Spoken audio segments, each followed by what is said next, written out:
Hey, it's Allie with Seattle Coffee Gear, and today we're doing a crew comparison between the new Solis Scala grinder and the Capresso Infinity Plus. Now, both of these are going to be entry level, for most kind of multi-purpose brewing. You can also use them for pressurized espresso, but they are a little bit different. So we'll go over what they share and what their differences are. So hopper capacity. These are going to have just about the same, 10 ounces on the Solis and 11 on the Capresso. They both kind of only work within a small stepped range. They only have macro adjustments, which means there's no fine tuning available. But for what you'd be using these for, that's not necessarily a bad thing. They will have enough of that scale. So both have timed doses on this. You see on the front of the Capresso and on the side of the Infinity. Sorry, not the Infinity, the Solis. And then they go up in different increments. So these will go up in increments of 5 seconds on these little steps here, these options. And then on the Capresso, it will go up in increments of 2 seconds. So this goes all the way up to 50 then. If you see that, the numbers, it's from 0 to 10. And this one goes from 1 to 12. So there you have it. Overall, these are pretty affordable and they're going to be good entry-level versions. This one has a black, only comes in the black plastic casing. This one has black or this nice metal finish to it. The metal finish kind of deadens some of that sound as well, so if that's ever a concern for you. So let's go ahead. I think we can talk about the grind options here. I had some pre-ground for us. So I did 5 different grind settings for each grinder. Starting with the coarsest available, I actually think this one, was on 20 and there's 2 more steps since it has 22 options. So this was on 20, not 22. I didn't think about that until now. But you can see pretty coarse and actually a really nice even coarseness as well, which is sometimes hard to achieve. I would say that's about the coarseness of like a drip pot or something like that. I don't know if you'd want to use it for anything like a French press. This might be just a little too fine. Unless you had one of those French press with a double steel filter, that would probably help keep some of those little finer sizes out. Going down, this would be on the 15 setting is where I had it. So still kind of in the pour over range, drip coffee, and then over here on, so if that was 15, this was 10. So this one's definitely more on the finer side. I would say this is getting away from drip, because drip you want still a little bit of chunk in there. This would be finer pour over, and then going on to our pressurized espresso options here. So this was on 10, 5, and then this was on the finest setting. So very, very fine.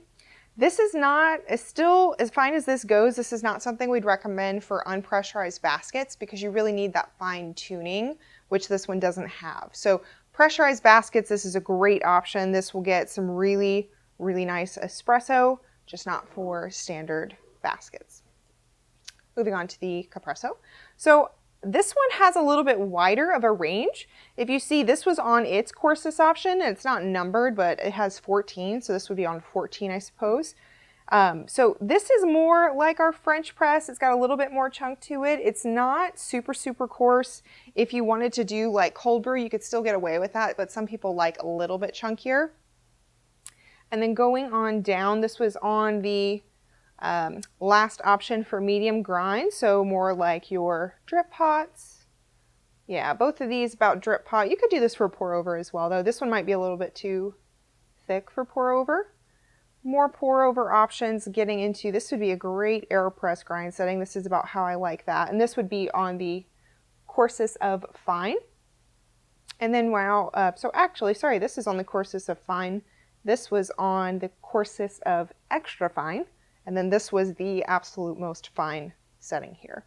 So I actually think the Solis can do a little bit better at that most extreme fineness, which would probably make it a little bit better fit for pressurized espresso. But if you want something with a little bit more range, if you're trying to do some of those more coarser grind options, French press and that sort of thing, might want to look at the Infinity instead. Now, last thing, both of these kind of have some retention, but it's not terrible.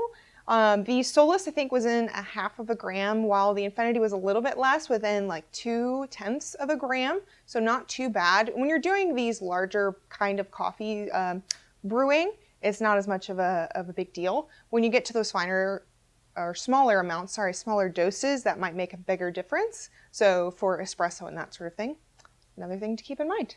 So let's do sound. I think that's the last part of what we'd want to show you. So I'm gonna just turn this down. We don't need it to grind for that long. Sound on the Solis.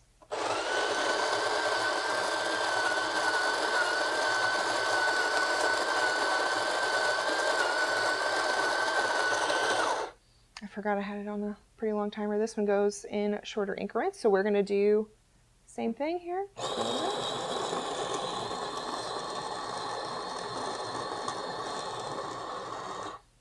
And then that's something that this one, you can stop it automatically with the button on the front. I should have mentioned that before. You can start and stop with the button on the front. But on the Infinity, you kind of have to force the timer if you say you want to end it early or something. And I never like doing that. It just feels like I'm going to break it. But it's supposed to do that. You can turn it down. I just kind of prefer that start-stop method. There you have it. Keep in mind this one was a little bit more silent overall because of that casing, the metal casing. That will definitely make a difference there. So yeah, Solis versus the Infinity grinder. Don't forget to like, subscribe. If you have any questions, put them in the comments below, and we will see you next time.